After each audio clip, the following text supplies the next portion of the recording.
No new taxes. That place you look at people I heard they gave Bush us had a that whole profession. group of students to care on and be concerned about.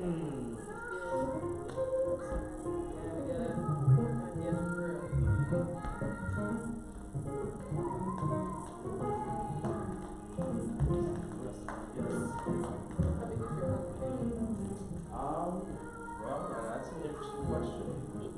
Probably on a weekly basis, we probably have 50 students. One service, two services, one service. Now that we've been online, it's on Sundays, we'll see 400, 500 people, sometimes close to 900,000 online. There you go. There you go. Absolutely. Absolutely. Deacon Armstrong, can you do me a favor?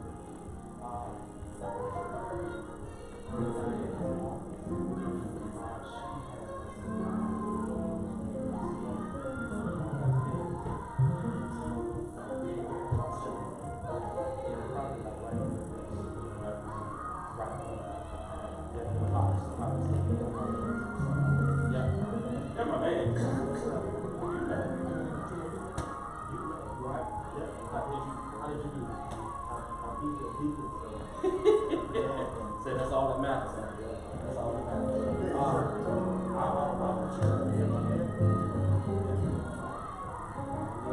my favorite undertaker of our lives. Something. Oh, okay. Right there. I put it up.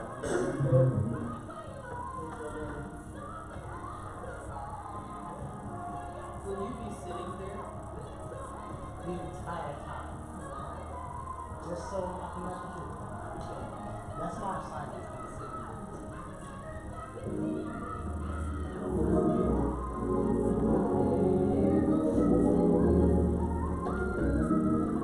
So I'm sure everyone doesn't know everybody. Of course, I'll be doing introductions as we get started. But this is a great elder, pastor of St. Ashwood Church, along with the director or vice president for Opportunity and Inclusion with the Great African Chamber, Brother Robert D. Jeanette. We have Dr. Eric Turner, who's a friend of mine, staff pastor with the Worship Center in Harlem, New York. Also a great member of Alpha Fraternity Incorporated. So he is here to share his perspective on tonight. Miss Jolene Lane, who is no stranger to us, Chief Diversity Officer for Equity and Inclusion at the University of Akron. Thank you for being with us. Then my good buddy, Captain McCosey from the Akron Police Department. We're waiting on Brother Marco Somerville from the mayor's office. And then, hopefully, if we don't have any issues, our sister and friend, Representative Amelia Sykes, is going to join us via Zoom. So hopefully, she'll be logging on here shortly. We'll get her included. We'll get this thing started. Listen, I'm just looking for us to share our thoughts, our perspective, how we feel about what's going on. That's it. Not here to do any gotcha questions. I just want you to share, how you feel about protests. So I put a flyer together, protest pitfalls and progress. So what do we do about what we're confronted at this point? So that's all we're going to do. Give me a few minutes to speak a little bit. Yeah. You can try to lighten it up a little bit, then you're going to take a minute out. Before I came to Akron, I was looking at you.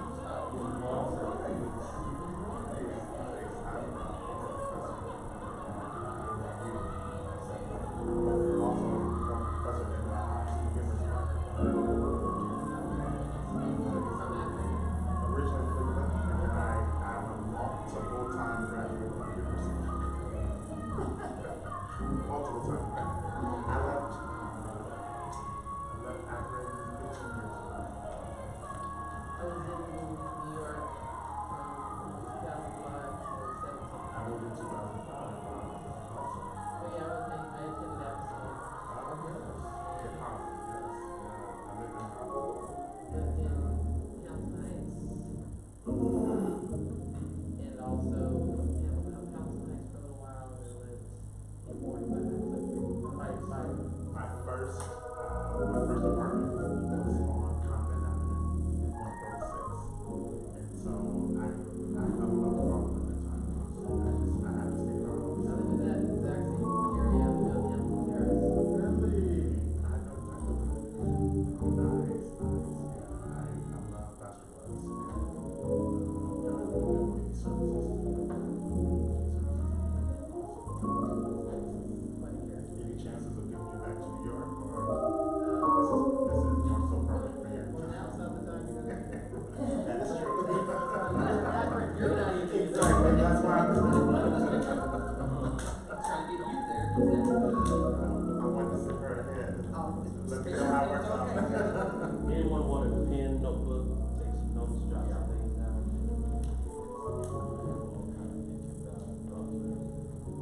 I just told him that I'm like, I have a lot of thoughts going on, and I want to catch what others might say. So.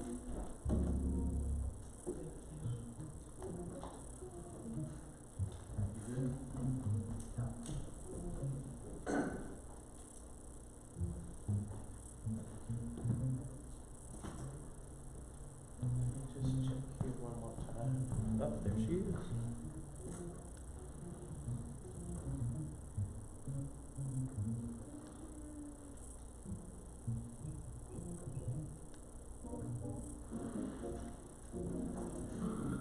Representative Sykes? Hi, Pastor. How you doing? I'm good, how are you? Good. Excellent. I don't know if I turned. There we go.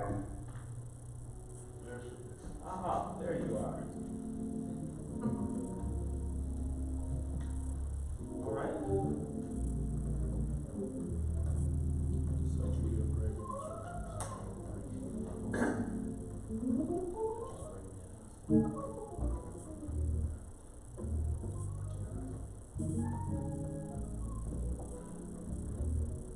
Evening to the United Baptist Church family and all of you all who are joining us via YouTube Live, Facebook Live.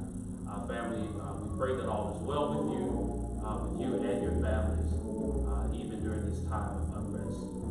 Family, this week I thought we'd do something different. When we look at everything that is going on all around us, I've asked some friends of mine to join me so that we can talk about protests, pitfalls, and the progress we need to make in order to make sure that we move together forward as a community, as a state, as a nation.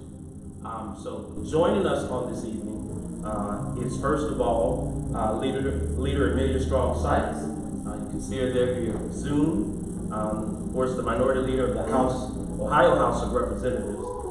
She is our representative of the 34th District. So Representative Leader Sykes, so good to have you. So glad that you're here. We have my sister and friend, Jolene Lane, Vice President, Chief Diversity Officer for Inclusion and Equity for the great and wonderful University of Akron. So Ms. Jolene, so glad that you are here with us on this evening. Thank you, Pastor Rushing. It's very much my pleasure. Thank you. We have my brother and friend, hopefully I don't kill his first name, but Captain Agostino Mukazi from the Akron Police Department. Yes, So glad that you're here with us this evening. it's good. Thank you, sir. We also have my brother, my friend, Pastor Robert D. Jeanette, St. Ashburn Temple Church of God in Christ. He is also the Vice President of Opportunity and Inclusion for the Greater Akron Chamber. So Pastor D. Jeanette, thank you for being with us. Thank you. Always good to be in the right reverend. And then also to my right, I have my brother and my friend, Dr. Eric B. Turner, staff pastor of the Worship Center of Harlem, New York, who's been here with us in the midst of this crisis, but is here to share with us on this evening. So friends, and I see my brother and friend, you'll see him shortly joining us. my favorite undertaker, Brother Marco Somerville, Deputy Mayor of the Intergovernmental Affairs, Senior Advisor to the Mayor for the City of Akron. Let me say thank you to all of you for joining us on tonight. To you all who are joining us again, I would ask that you share, that you comment, that you like what we're doing on this evening. Listen, if you have a question that you would like for me to pose to this great panel that we have here assembled, please put the question either in the comment section on Facebook or YouTube, or you can email it to ubc1007, again, ubc1007@gmail.com, and we'll make sure that we get your question addressed on this evening. So ladies and gentlemen, I simply want to start tonight with this question. When we see everything that is transpiring around our country, in our city, in our state, I just want to go around the room and allow everyone in their own way, and I'll start with Leader Sykes. Tell us how you feel about what you see going on today in our country. Thank you, and thank you for letting me participate remotely. I'm in Columbus.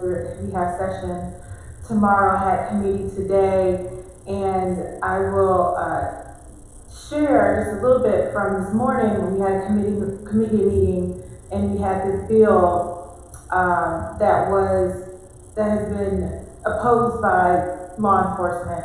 A bill that's really charged, any gun bill we have is. And as we were talking about whether or not we were going to address this and vote on it on the floor, it was abundantly clear that the people who are served with don't understand the issues of the time. I was told, I cautioned my colleagues that perhaps we should wait on this one. This is an emotionally charged issue.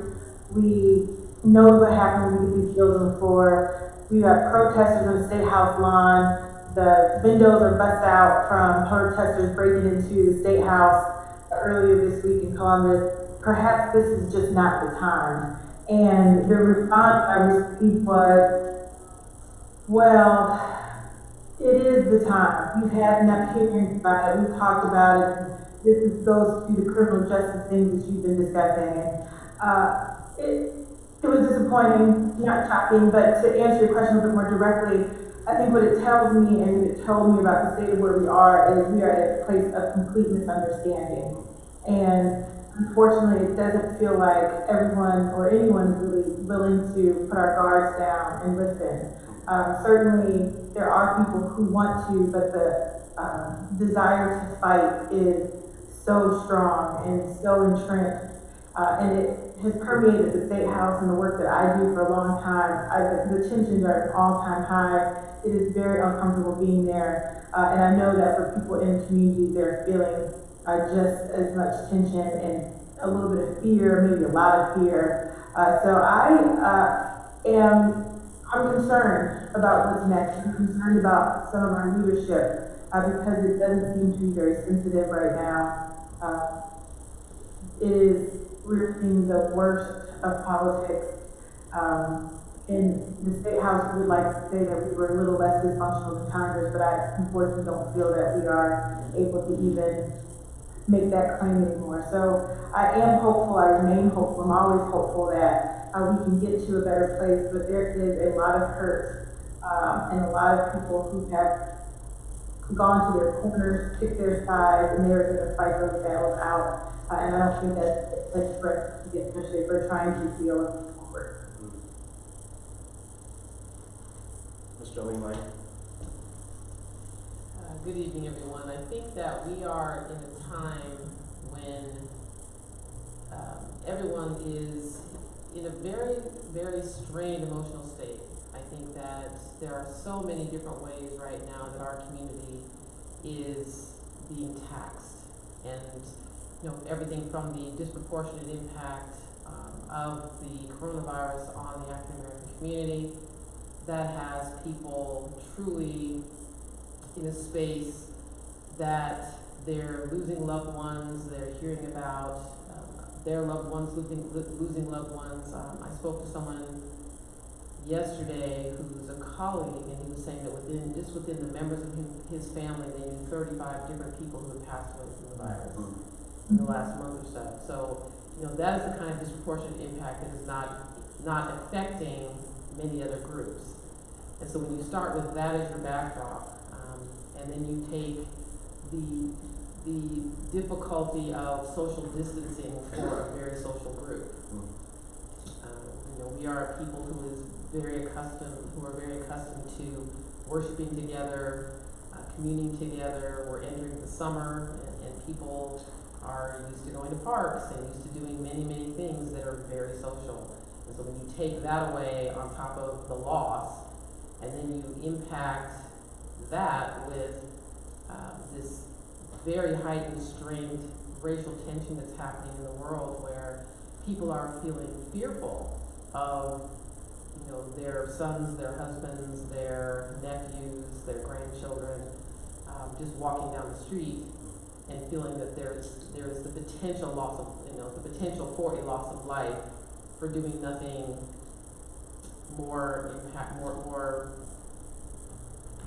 nothing unnatural, nothing more natural than sleeping in your bed or watching birds or breathing. There's that fear that attaches to that, and I really just feel like, I'm of a generation where I remember the passive resistance in the protests from the '60s. So on the one hand, I'm proud that we as a people are trying to stand up for ourselves and protest. But I'm saddened by the fact that here we are 50 years later, 60 years later, and we're still having some of the same battles that we had in 1968. So, I guess my perspective, I think your question was, how do we feel about what's happening? So, so some of that, those very same feelings that I'm sure we're all having, get then exacerbated by sort of being in the position of the people on this panel, who are the people who are supporting and comforting those who are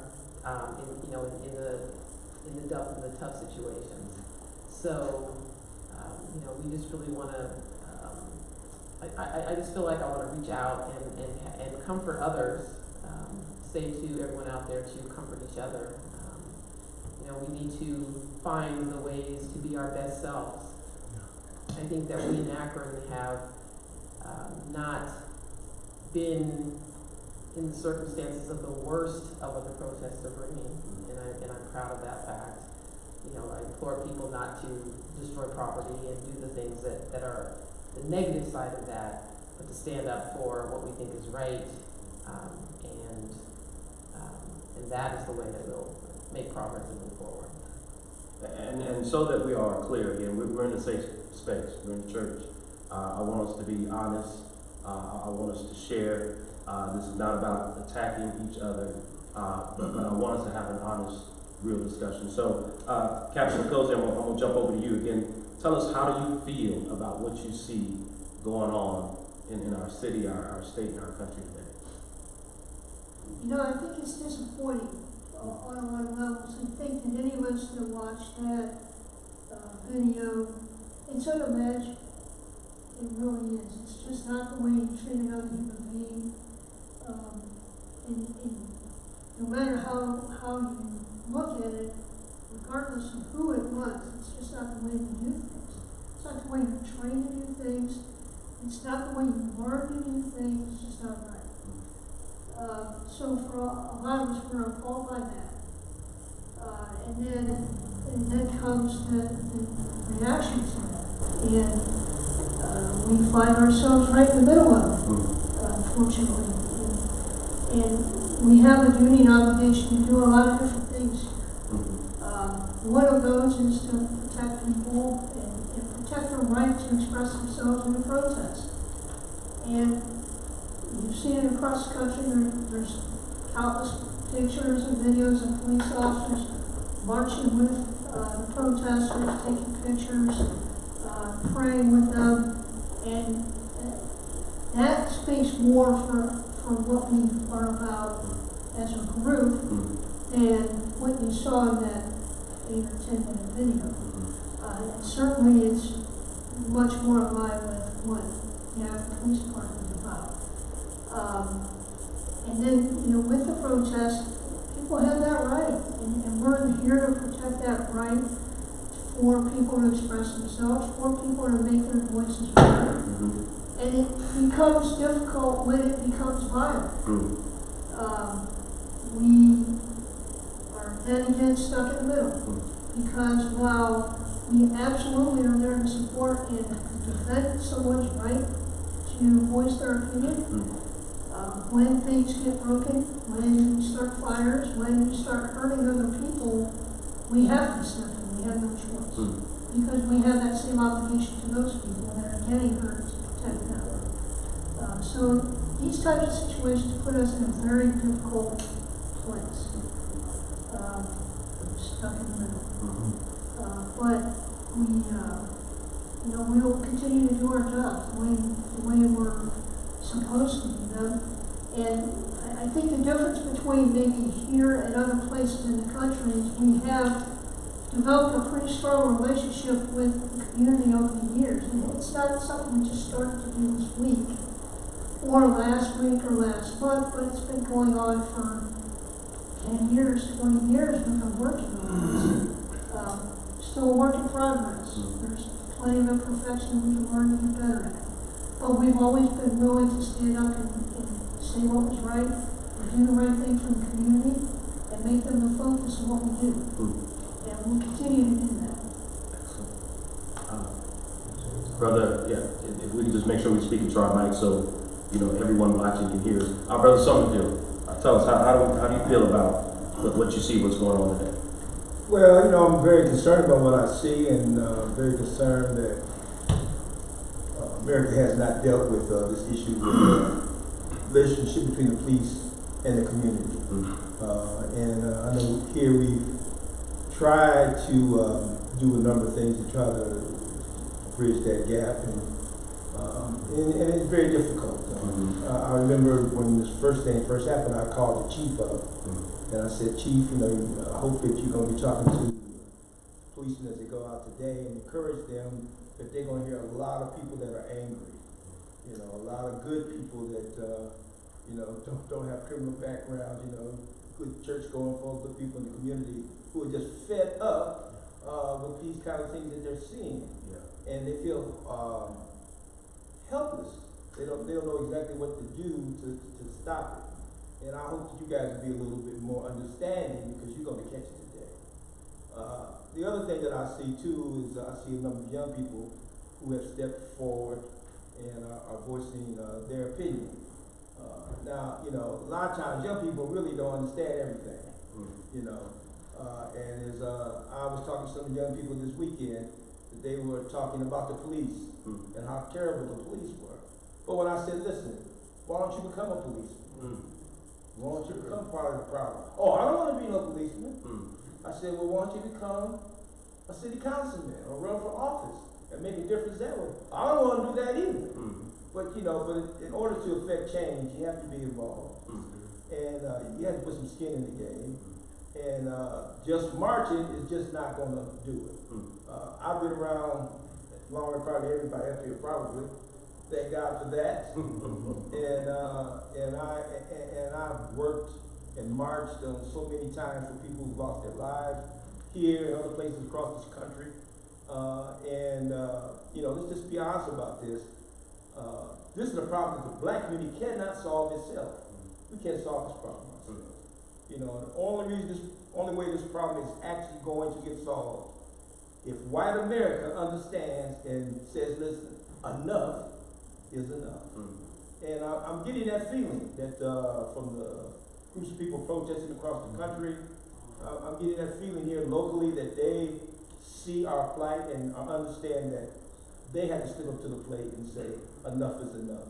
Prosecutors got to start prosecuting policemen if they do wrong. A lot of times that doesn't take place.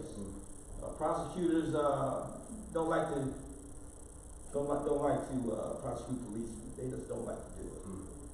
Let's be honest about it. We in church. Yes, sir. Yes, we are. Prosecutors and judges rely heavily on getting that endorsement from the FOP. That's a big thing for them to get. If you're running for judge or you're running for prosecutor, you gotta have the seal of the FOP. And that's not a bad thing, it should be a good thing, but a lot of times I think it clouds some people's judgment of what they should do, what they shouldn't do. So I think we need to deal with that change in that also. Dr. Turner, how do you feel? I'm extremely saddened. I'm going to be preaching on this coming Sunday, and one of the points within the sermon is the weeping that is taking place. But also into that, there's another series that I did entitled Gradually, Not Suddenly. This didn't just happen with George Floyd.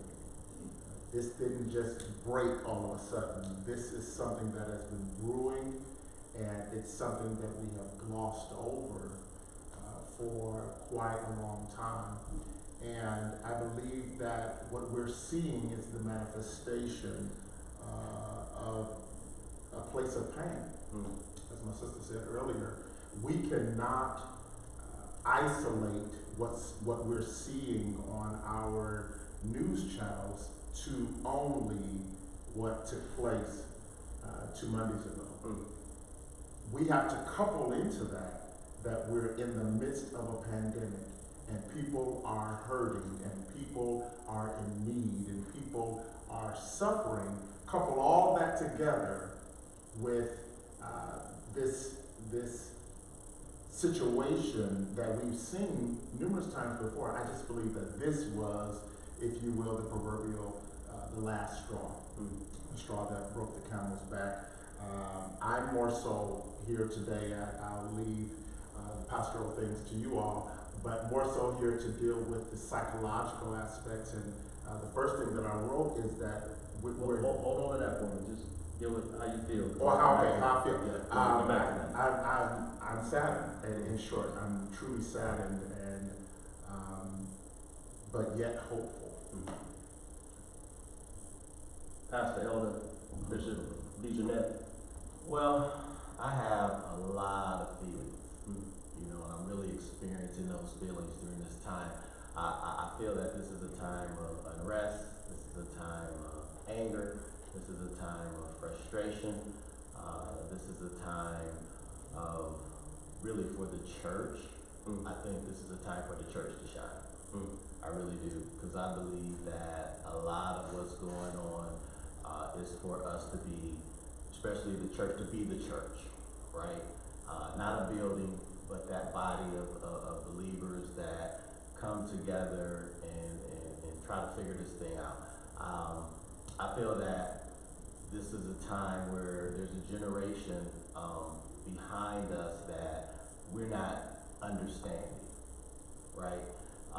Because they didn't experience some stuff that we experienced, and I think we are not allowing them to really speak their truth, because we have to meet folk where they are, and I think they're in a place where we have to listen to them and help just from our experience to help bridge that gap, as it was said before.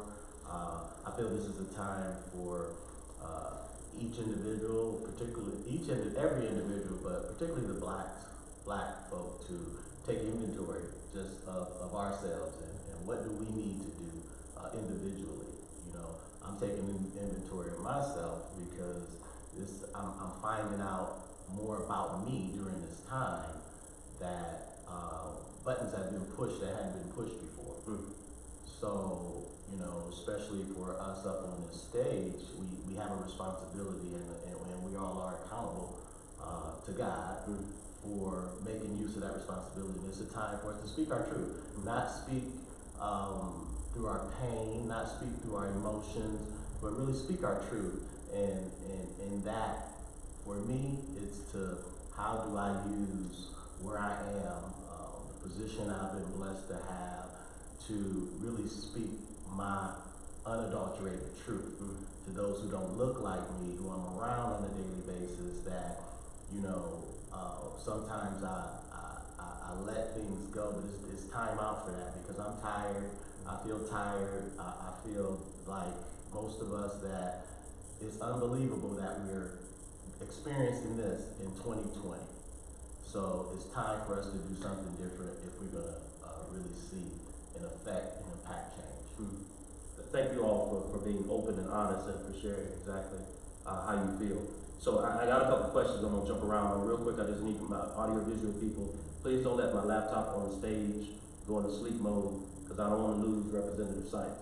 So please make sure y'all tap it, come up here and make sure that don't happen. So real quick, and I'm gonna jump around a little bit because a couple things I want us to be able to talk about and share. I'm gonna ask, because it seems like all of us, including Leader Sykes, got a little preacher in us, so we can get a little long-winded. So I'm gonna try to jump around a little bit and ask some of these questions. So let me start with you, Leader Sykes. So George Floyd has happened. Tamir Rice has happened. Trayvon Martin has happened. What's different now? I think what's different now is more people are seeing attacks and witnessing them firsthand. It's unfortunate that Black people, when we were saying these things were happening, but with the additional video evidence that being circulated on social media, people actually see it and judge for themselves. And now we're getting more people to be concerned and agitated, want to do something about it, and becoming clear it's an isolated incident that happened to that one person because they didn't follow directions. It is something deeper in a culture we have to root out and really need to tackle whatever prejudices and biases are that we have between one another. So I think that's what's different. We can see it. People can see it. Captain Picozzi, what's different now? Well, I think one of the things that I'm thankful for actually is that people are more aware of being witnessed. And that's one of the reasons why we started wearing body-worn cameras, because we're willing to show you that. But it's important that as we're looking at it, we look at it from an objective perspective to look at what's going on. No two of those situations were alike. And I can't speak to the specifics on any of them because I didn't dive that far into it. But what I think is different this time around is that we're starting to see people that are making their voices heard. They don't like what they saw, and it's manifesting itself on the street. We're used to people being upset, being emotional. That's okay. It's just an issue of how do we react to that. And when I say we, I mean everybody. How do we react to that when we become emotional? We get used to it, and especially as we gain more experience, we give a little bit more space, a little bit more room. We understand that it's emotional. We give that space. But, I think that the witness aspect of it, and the fact that people are willing to talk about some of these things, because some people hold that stuff inside and don't want to talk. They don't want to tell you what happened. And I've been in those situations as well, where I'm begging for you to tell me what happened. So I want to help you. And you just won't. And I think now maybe we're starting to see more of that when people are willing to talk. So that's me. Brother Somerville, you kind of alluded to this earlier since you've been here longer than most of us on the stage. But what's different in the 60s? Well, what's different? You got a president, Donald Trump, in the White House, who set a tenor in this country that has people looking at race. I mean, he's making everything about race, and I think a lot of us are picking up on that. So I think that's one thing that makes it different. Just his leadership and the things that he's done has put us in the mindset that if we don't continue to fight for the gains that we've made, in the past, we're going to lose them in the future. And I think people really understand that. I think that has a lot to do with why people are so up in arms. Because of the leadership we have in Washington, D.C. And maybe, Representative Sykes must say the same thing about the governor, too. We'll get our follow-up a little later on some of that. I want to call her Dr. Lane. Shared an article earlier, if you all have not seen it, spoke about 75 things our white brothers and sisters can do for racial injustice. Dr. Lane, share with us a little bit more about that article and what it said to you. Well, I think that Deputy Mayor Somerville is exactly correct. If we don't have allies among the community that is not as directly affected, then those of us who are directly affected can't make the change on our own. The fact that we have that impact on a particular community, that community is not in the position of power. And so in order for us to truly affect change, these very same changes that we're talking about, the changes that we were fighting for in the 60s, 70s, 80s, 90s, 2000s, 2010s, and now we're into 2020, those changes that we're fighting for must come, but if we could affect them from our sort of sub-power position, they would have changed by now. And so we really do have to have allies who will help us. And, this comes back a little bit to the question we asked earlier about feeling.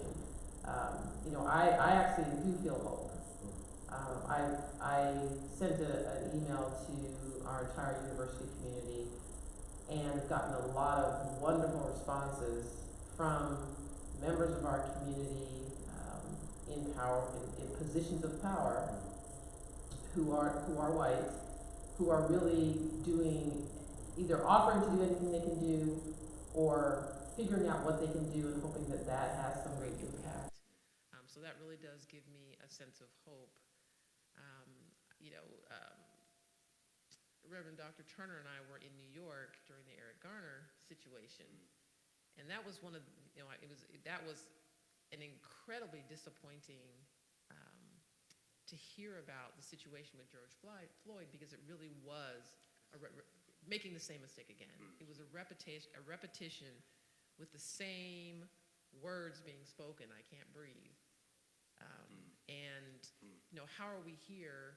I think it's 8 years ago or so that happened. Like, how are we here again with the exact same situation that we have to come about? So I think that experiencing that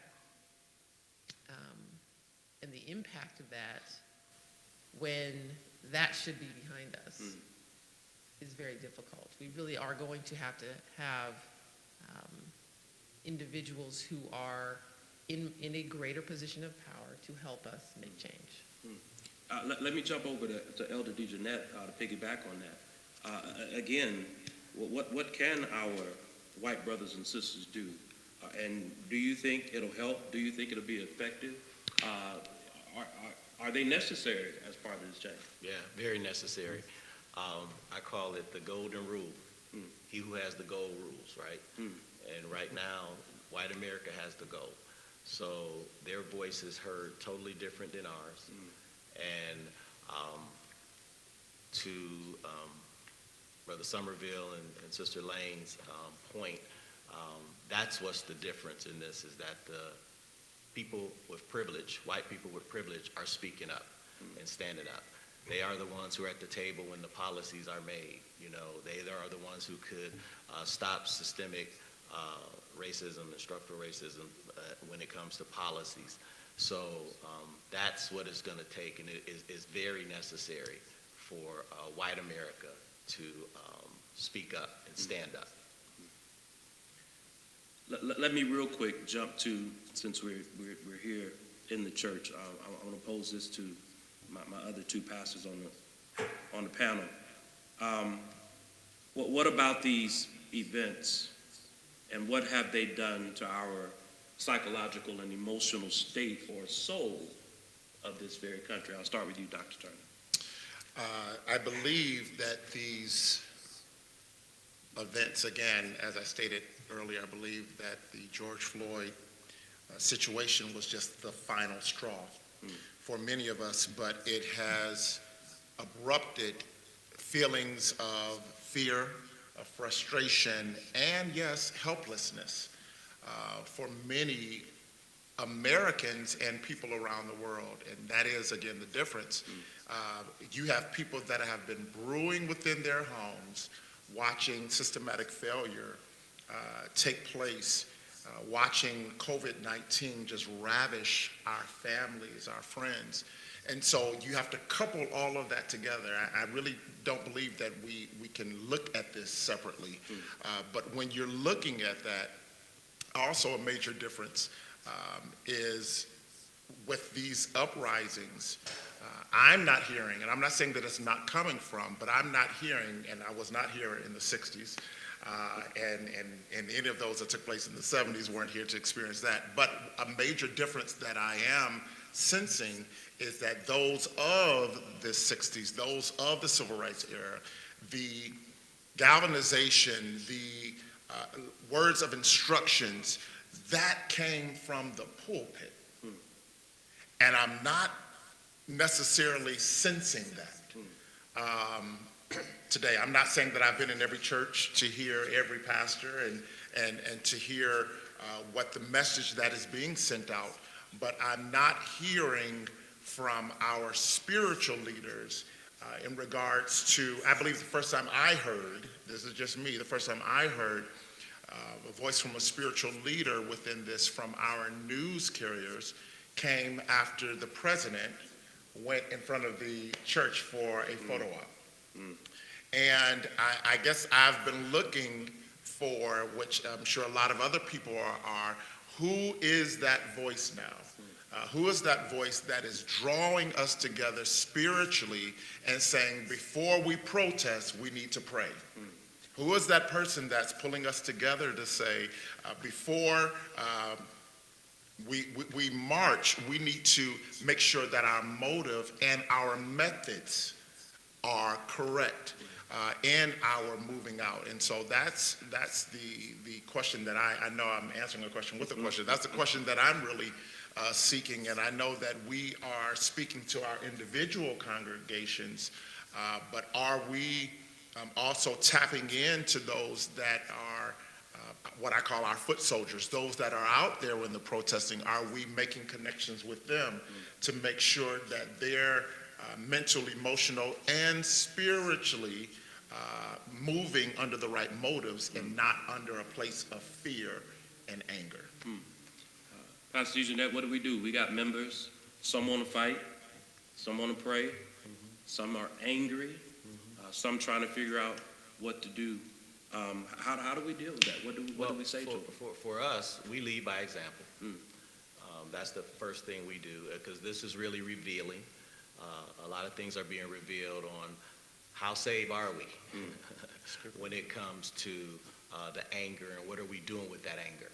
You know, I'm trying to really lead by example by channeling my frustration and anger into action that's going to make an impact. So yes, we do preach and we teach, but you know, all of us believers in God have that same access. So we have to individually really look at where we are, how we feel, our reactions, are they aligning, and are they pleasing to God? You know, and God is a God of justice, don't get me wrong. Don't mean we have to be passive and sit back and just take what's going on, but we have to have a sense of a plan, and I think we shouldn't just react. You know, we should process and really listen to the Holy Spirit that's within us to guide us to what is our role, because everybody has a role. That's good. And sometimes people are looking at us as the pastors to do everything. Our job is to serve and to serve the people who we're to serve.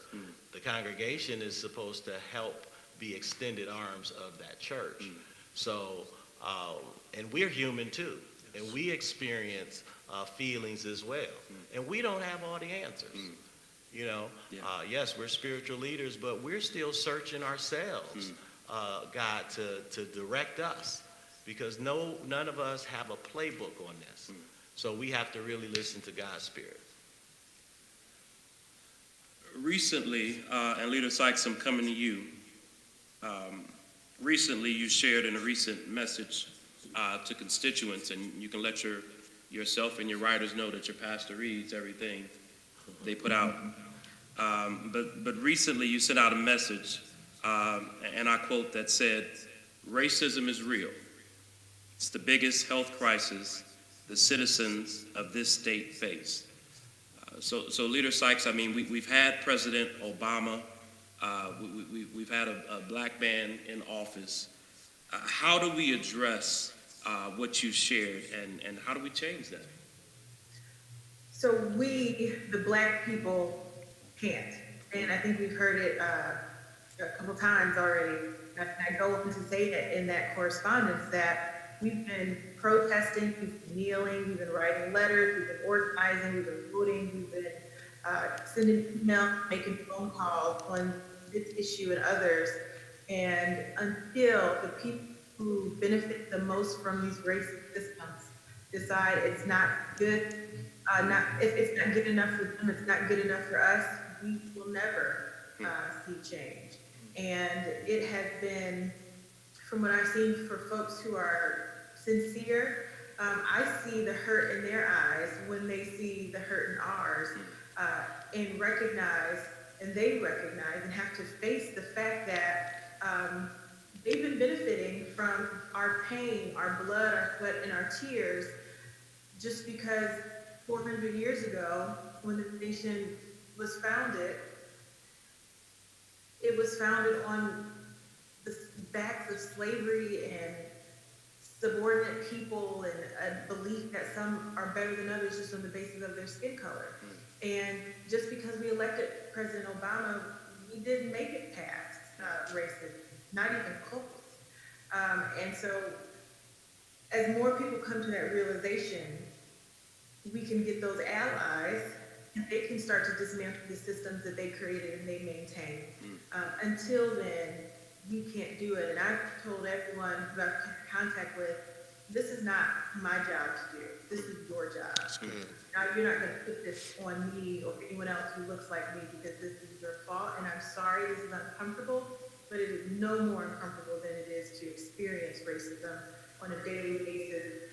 Something that is literally killing babies, something that is literally killing families because of the chronic stress that we carry. So this is not my job. I do a lot of things, there's a lot of lanes I'm in, and I've made it very clear. This has to be on white people to fix. And they've seen it, and they know it. And I remember the University of Akron brought in Jane Elliott, and I have referred to people her exercise where she asked people to stand up. If you want the same rights or treatment that Black Americans get, nobody stands up. And then she says again, wait a minute, you guys didn't stand up, because, you know, if Black people are treated the same as white people, you should stand up. It's the same thing. And so, you know, she goes through it, says, you know, the reason you didn't stand up is you know something's going on. You know we don't get the same treatment for Blacks and whites. And so that's a hard realization for people to deal with. That creates a lot of dissonance in their hearts and their minds. And that's a lot of work to do, a lot of uncomfortable work. So, you know, we'll only get there. The white people want to do it. This is their job. It's their fault. They got there. Thank you for sharing that. I want to jump real quick because in the midst of, and again, please share, like, comment, submit your questions. We're definitely going to get to them. I got a few of them that have been submitted. Let me jump real quick to another topic. In the midst of the protest, let's be honest, because they some of our cousins, they some of the other people's cousins. But in the midst of this protest, we've had looting, we've had buildings being burned, businesses being burned, some of ours, police stations set on fire. Is this helping or hurting the cause? Should people be expressing themselves in this manner? I'll start with Ms. Jolene Lane, and then I'll jump over. Well, my perspective is that the property damage, the violence does not help the cause.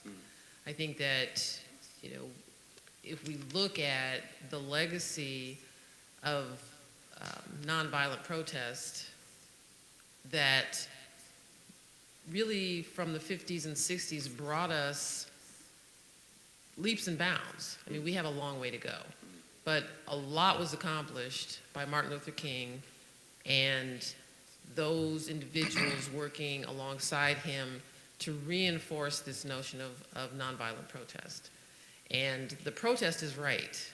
It is on the side of right, is on the moral side of right. And if you're standing for something that is on the moral side of right, you can't add a wrong to it. Once you add a wrong to it, which would be violence, hurting someone, destroying someone's property, burning a building, you know, pulling police officers out of cars and shooting them, any of those things, you know, you put the moral side of right, in some ways you lay it aside because you're adding a wrong that distracts from the moral value. So I truly do believe that that is the case, and if we have individuals, you know, if we have people who are willing to assert and wield their white privilege to help a moral cause, those people, in addition, that are truly trying to help the cause, don't want to get entangled by the wrong that is muddying the value of the cause. Captain Cozy, let me go to you. Let me get your perspective. Let's just make sure we're talking to our mics, because I want everybody out there in the world to hear it. Yes, indeed. I have to agree. I think that the protest, there's a message there, and it's an important message that is part of that.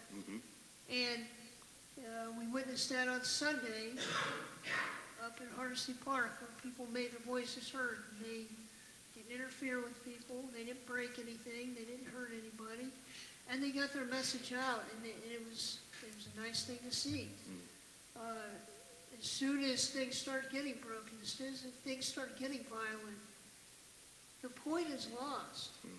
The entire point of the protest, the entire point they're trying to make is completely lost when you start attacking people, burning down buildings, and particularly for us, that's a difficult position to be in. And we heard the stories about the police officer in Las Vegas who was shot in the back of the head, you know, and the officers that were run over in Dallas and countless others. And this is difficult for us because while they're, regardless of how somebody might feel about the protest, they're making a point, and they have the right to do so, and they're getting to do so. But as soon as the violence starts, as soon as the damage starts, the point is lost completely. Nobody remembers that anymore. They remember the city burning down. You know? Yeah. And so I think that's so detrimental to the whole point when it gets that way. And keep in mind, too, that, and we saw it here, right here in Akron, you know, there's folks that this is what they do. They travel around, and they do this for a living, almost. It's almost like they're professionals. They travel from city to city, and so they take a protest or a demonstration that was peaceful and that had a noble and moral point to make in society, and they destroy it by destroying everything around them, by starting the violence and by starting the damage. When that happens, everything is lost. Dr. Turner, and then I'm going to go. I have a saying that I use in counseling sessions, usually when I'm doing mediations, specifically with couples, and I say that your hurt or your reaction does not mute the law of reciprocity. Meaning, even if you had just reasons for doing, the same God that will repay the initial action now will repay you. It absolutely destroys, it tarnishes the work and the message that is being put forth when we do things like that. And specifically, I believe, I just preached this, that too many of us within this whole looting and riots that are taking place are making long-term decisions based on short-term situations. And I don't want to minimize the racial issue. Yeah, we're talking about 400 plus years here, but what I am saying is that you're making a decision that is affecting you in the long term. If we burn down our pharmacies, well, where are we going to get our medications when we need it? If we're destroying our police stations, then who's going to come and help grandma when she needs to call the police for whatever reason? And I cannot justify it. I can't stand by it. And the why of the entire situation gets lost. It is muted. It is muffled when we then have these uprisings of rioting taking place. And hear me, and I want to go to my final topic tonight so that we can have some dialogue around it. I understand being angry. I understand being upset, and I'm talking to all of us and all of you. But stealing the TV in no way advances the cause. There's nothing about stealing the TV that's going to help us deal with the issue that we are confronted with. I know you're angry and may have burned down the police station. The question we then have to ask ourselves, that Dr. Turner is alluding to, is if something now happens in that community, we now have to call the police station that's further away than the one that we had to then wait on a response when we already know we were already getting a slower response in many situations. Burning down our Target, which is hard enough, as I'm sure Brother Somerville will share with you, to get Target and Walmart into our neighborhoods. When we burn them down, it just causes more of an issue in our neighborhood. So I want us just to be aware of that, family, as we continue to have this dialogue, as we share and talk to others that we are connected to across this nation. Again, I know there's unrest. I know there's uneasiness, but let's be conscious about who we have around us. And we say that even in church all the time. You know, be careful who you connected to, because who you connected to still has an impact on you. That's good. So we want to be. Let me jump real quick in the moments we have remaining, because I don't want all y'all busy.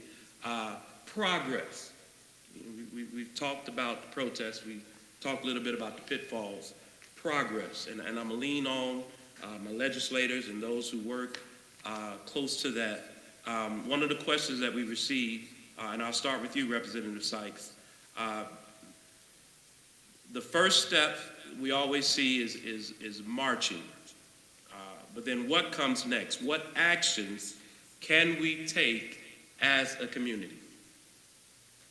Well, the community and continuing, we need you to be involved continuously.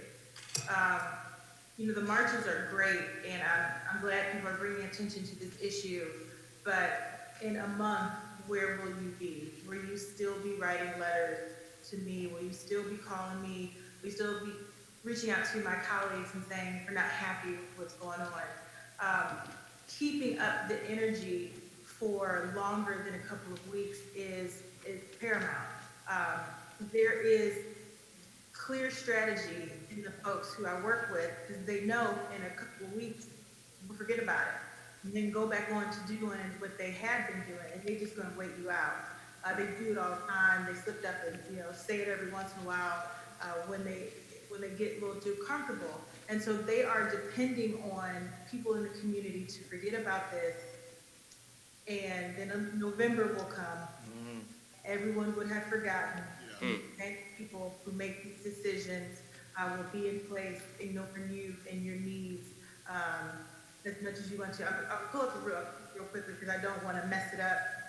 That it's not gonna work out because everybody keeps calling me, unfortunately. But it's from Dr. King, and I posted it immediately after the governor's press conference because we've been asking him to declare racism as a public health crisis, and essentially he's telling us no. It's just cut and dry. It's yes or no, and he'll respond to us in a soliloquy that basically says no, we're not going to do it. And so Dr. King did a speech in Western Michigan in 1963. He was talking about morality and whether or not you can legislate morality. No, you really can't. But what you do is, he said, I can't make a man love me, but I can keep him from lynching me. That's important enough. And then he goes on to say that judicial decrees and legislation at the state and local and national level are necessary to do this. And I know we talk about voting all the time, and it is certainly not the answer. It is one of many. But the engagement, the conversations, holding people accountable is so necessary. And we can't just let this moment pass, give up, and then wait to the next thing, because this is a part of the playbook. They wait us out, and they know that we won't show up on election day, something else will happen. It happens every single time. So this is how we have to disrupt the system and let them know we're not letting up this time. We're going to keep going. We're going to keep doing the work, because we truly deserve the change. Brother Somerville, what can we do? What action can we take? We're already in action. We're already in action doing things tomorrow. We'll be meeting with the chief, Deputy Mayor Charles Brown, the mayor, and I, and we're going to talk about the police auditor position. We have a police auditor that basically keeps tabs on trends in the department. There's a cry, and people always make these type of cries during this type of crisis, that they like to see a citizens review board in order to look at conduct of the police. I am an old civil rights person. I was president of NAACP, and I was under the belief that that was a great thing to do, to have a citizen review board. But to be honest about it, at the time I was council president, when I looked at it, I looked around the country and I could not find a single citizen review board that was successful in the whole country. It just doesn't work. And we have to understand that if we're going to have any type of oversight of what the police do and influence the police have to buy into it too. It just can't be one way. And with a citizen review board, the police don't get opportunity to buy into it. But we're going to be talking about strengthening the position of Phil Young and giving him more money, possibly additional staff, and we're going to continue to do that. We're also going to continue to our recruitment of officers, making sure that we recruit the right people to be policemen. This last class we had 45 officers. We have some great young individuals. I met a young man from Booker High School, Holland, Officer Holland, who's a Booker High School graduate. I had never met him before. Been in the force 3 years. Tremendous young man, and he's really doing a great job on the department. And we're going to work with people like him to try to identify other people who will consider becoming part of this great organization. And I've had my problems with the police department, and they know that. But I will say this, for the most part, we have a great department. It's not a perfect department, but nothing's perfect. But we do have a great police department. We have a mayor that's concerned about the police department and making sure that they listen to the concerns of the citizens. So I'm going to continue to push that. And I think we also need to talk, and I hope Representative Sykes will try to help us with this issue, which I think is a major issue. Because anytime there's a police-involved shooting, police cannot investigate themselves. I'm sorry, they just can't do that. We need to have some type of mechanism, whether it's on the state level or local level or some type of level, that there's some type of independence that somebody else is making that decision. But when you leave it up to the police to investigate themselves, and I'm not saying that's in a mean way, but just as being human. Yeah, if I investigate myself, I'm gonna be innocent. There you go. More than likely. Thank you so much, bro. Thank you so much. Let me get some from Elder DeJohnette. You work with the chamber. What kind of changes could we, kind of legislation? What could we do? Well, a couple things that we can do. For one, mobilize ourselves to vote, and people who are not doing what they're supposed to do, we vote them out. complete our census. You know, that's a lot of our funding comes in our community because based on the population, and if we're not taking part in that, we're missing out on funding that could go to education, transportation, and healthcare, things that matter to us. And number 3 is to support our black businesses. You know, we have some black businesses that we need to rally around our businesses to keep them in the community, to support them so that they can help create more jobs.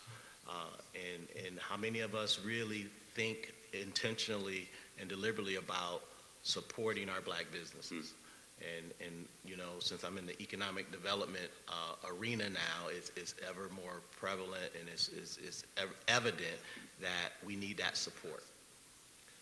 And I'm so glad you mentioned that. I got a couple questions that myself and Captain Mikosi are going to do a little dialogue about. But I just saw some numbers today, and Pastor DeJohnette, you're right on target. When you talk about the city of Akron and the census, I think I saw it, and Leader Sykes, you can correct me, I think I saw about 65% so far in Akron have completed their census. Our neighboring Bath, Fairlawn, Copley are at 77, 79, 80%. That's a problem. That means we're not doing our part in our neighborhood to make sure we get the resources we always cry that we want and that we need. So family, we have to do our part. If you've not completed your census and you need help, call the church. I'm gonna put a video together. I'm gonna put Leader Sykes' video back out there that'll help us with the steps to completing the census. Tell your cousins that's living with you, even though AMHA might not know, we still need them to complete the census. Amen. Because we still need them counted. Y'all know who I'm talking to. Real quick, Captain Mikosi, and I'm gonna get us out of here. If y'all just hold on with me, I know we go an hour, just give me a little bit more time. We got a question regarding interaction between, of course, us as African Americans, black men, African Americans in general, and police. And let me just start out with this. For any interaction to ever move forward, there has to be relationship. And relationship goes both ways. I know there have been some odds between the black community and police, but I needed to say that it has to start with relationship. It can't just be in times when things like George Floyd has happened. We ought to be building these relationships all the time. So let me first, with my family and you all who are watching, what are you doing to help build that relationship outside of what's going on now? What steps do we take on a day-to-day basis when we see officers in our neighborhoods, when we see officers on our streets? Do you know their names? Do they know who you are? That's how you build relationship. Get them a donut. I heard officers love donuts. But, and I share that to say is, you know, when you look at Captain Mikosi, you know, my only, you know, white, light-skinned, we called him brother here tonight, that's because of relationship. That's because we talk to each other. He reached out to me Sunday about the rally to see if I was going to be there. Unfortunately, I couldn't, but that's the relationship that we built. So Captain Mikosi, how do we go about helping officers, you know, new ones that have come on board, those who have been there? How do we help build that relationship? Well, for one, you know, we go out to a lot of events. I mean, hundreds of events all year round. And one of the things that we've placed emphasis on is not just our special community relations officers that go out. Our neighborhood response team officers are a little bit different. They're not just community relations. They handle all those problems that come along. In addition to those, we also have been sending out our district cars. So that car 8 that rolls around on Copley Road at all hours, and car 18, from time to time, we'll send them to the events as well. Introduce yourself. It's what they're there to do, is to reach out to the community and let you get to know them on a different level. Everybody gets nervous when they get pulled over. I get nervous when I get pulled over. All right? It's natural, you know, and so it's an unnatural situation from the start.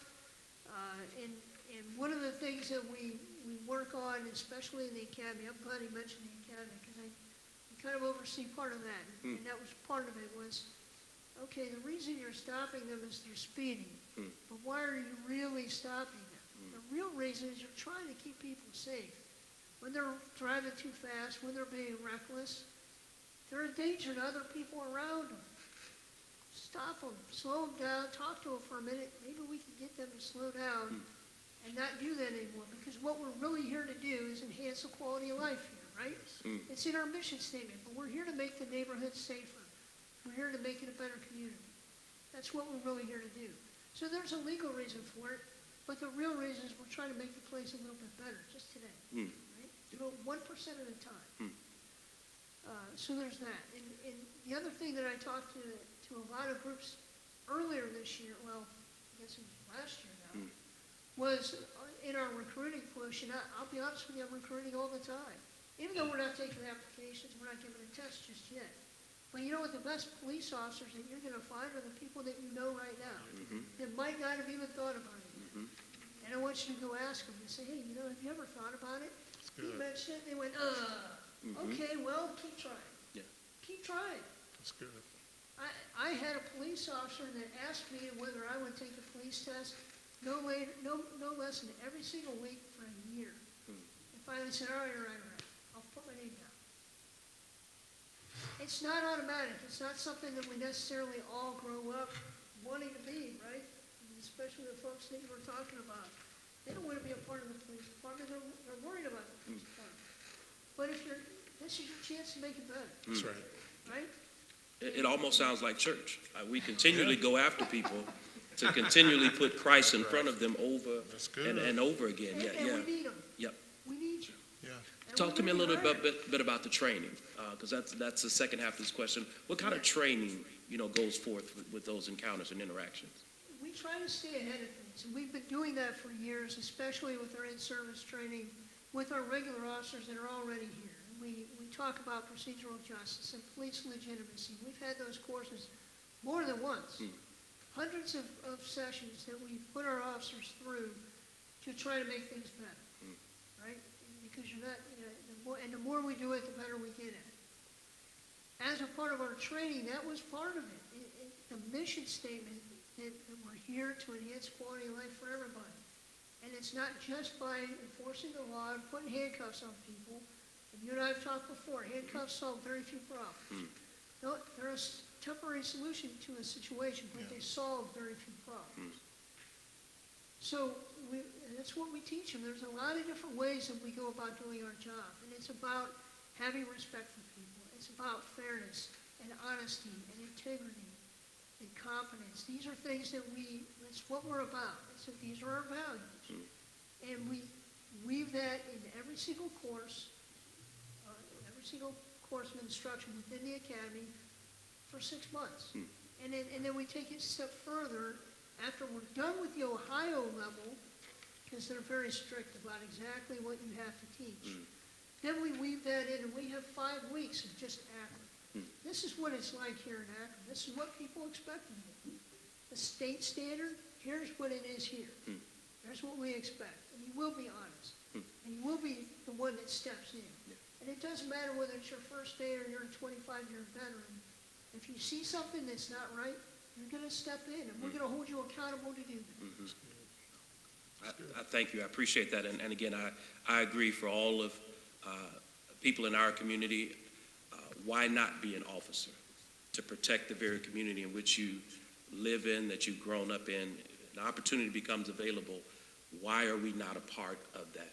And taking steps to do that. I'll say one thing. Real quick. Yep. So let me do this. I'm going to do this. About a minute all the way around. I want to hear from everybody as we close out.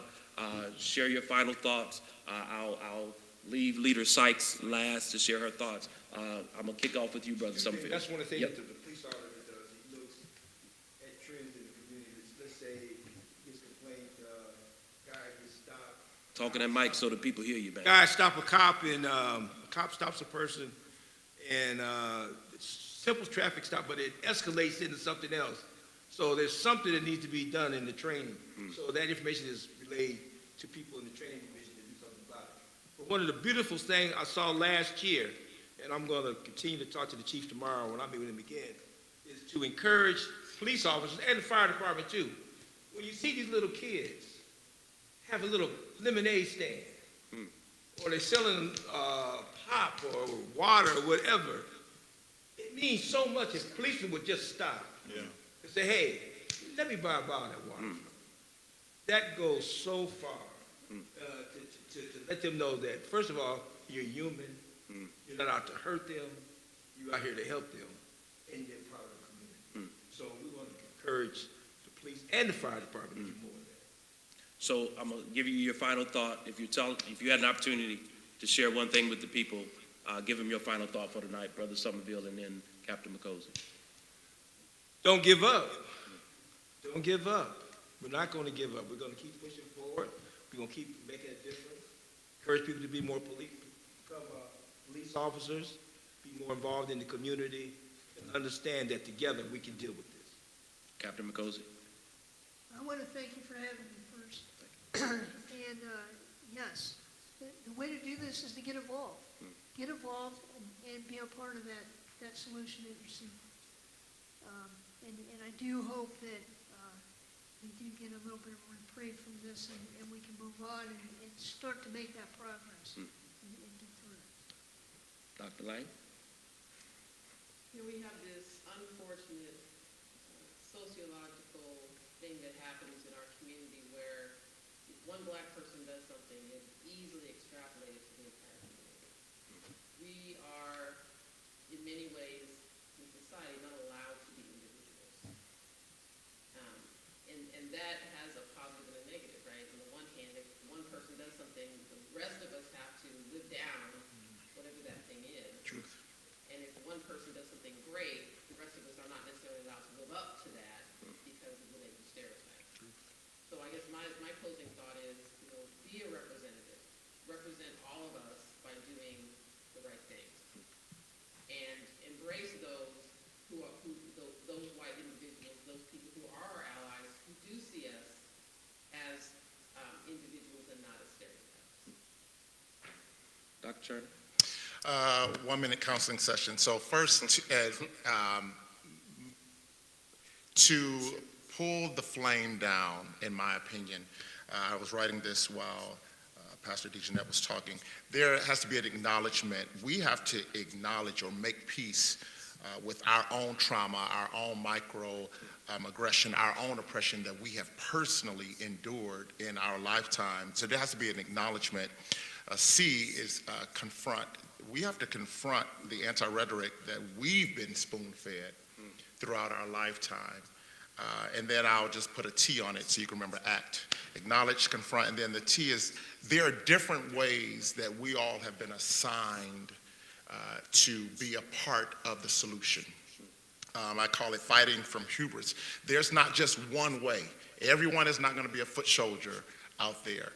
But maybe that's your purpose in this and making the change for you to be or maybe you're a digital activist. Maybe you're the one that's on social media and serving in that way. Maybe you are the foot soldier, or maybe you're the financial security that we need to make those things happen. But whatever way that God has shown you that you need to be a participant, and this is not relevant to anyone's color or race or nationality.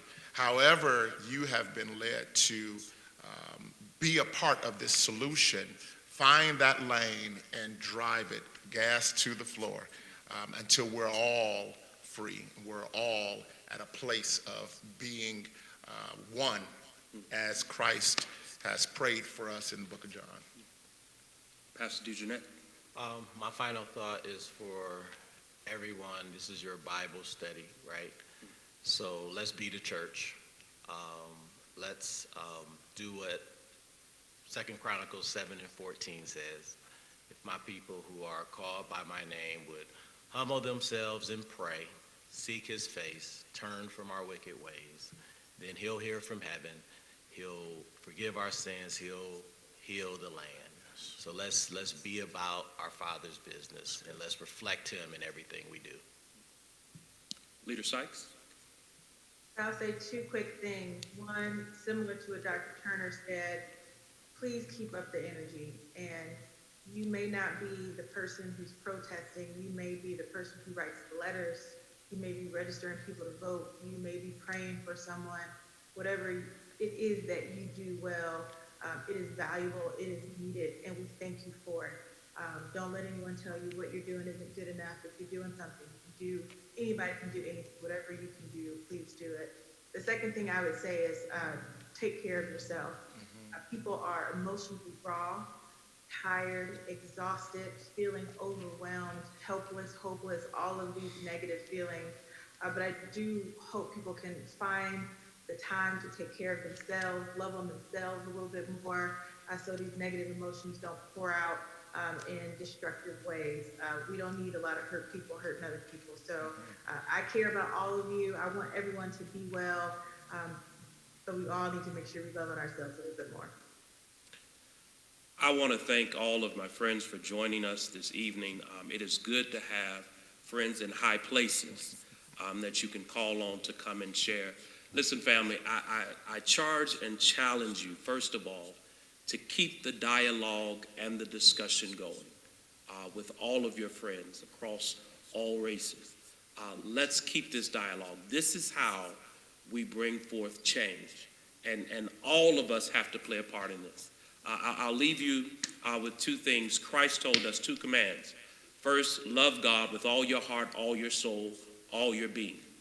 The second commandment is like unto the first, that you love your neighbor as you love yourself.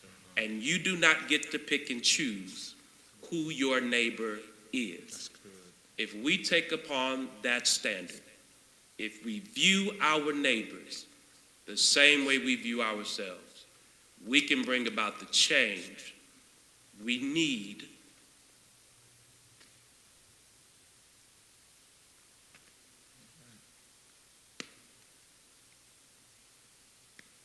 in this world. Yes. So family, I thank you. I love you. I pray that you stay safe and stay well until we meet again. God bless you.